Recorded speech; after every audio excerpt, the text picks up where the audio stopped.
Nous sommes très contents d'être ici. C'est comme vous venez de le dire, c'est pour la première fois que nous sommes là.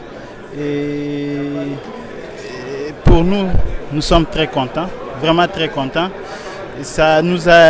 Indab a été pour nous une façon de booster BTC.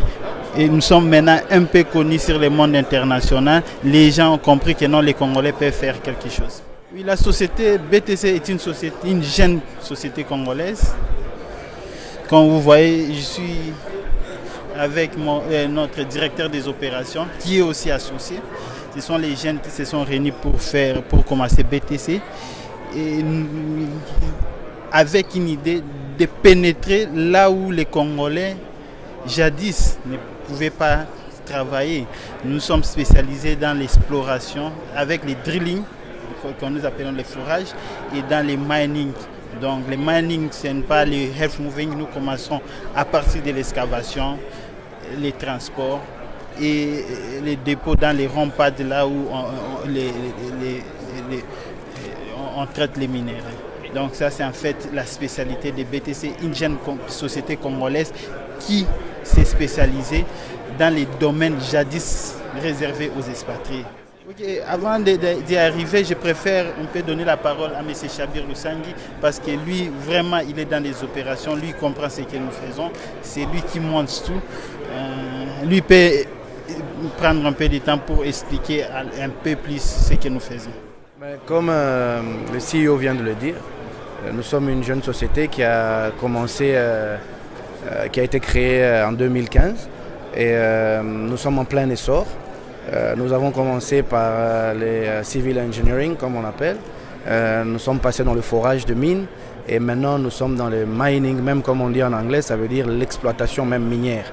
Alors, ceci implique beaucoup de moyens qui doivent être mis en œuvre. Et si nous sommes ici à Indaba, c'est justement pour ça aussi. Parce que nous sommes une société congolaise qui est en train d'évoluer et qui est en train de pénétrer un marché qui était jadis, comme le CEO vient de le dire, réservé aux étrangers.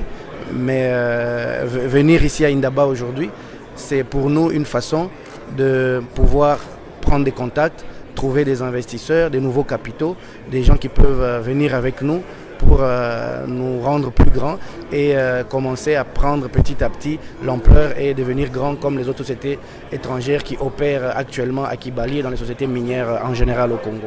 Oui, mais vous savez, tout est relatif. 7 millions dans le domaine que nous sommes en train d'évoquer ici avec vous, ce n'est pas non plus la mer. Ça peut paraître grand, mais pour le domaine que nous sommes en train de parler, on a besoin de beaucoup plus. On a besoin de beaucoup plus pour pouvoir atteindre les objectifs que nous nous sommes fixés. Oui, en fait, nous remercions tout le monde ici. Nous avons été bien accueillis. C'est notre première fois, mais je sais et j'espère que ce ne sera pas la dernière fois. Et nous espérons encore faire plus que ce que nous faisons actuellement. Merci beaucoup.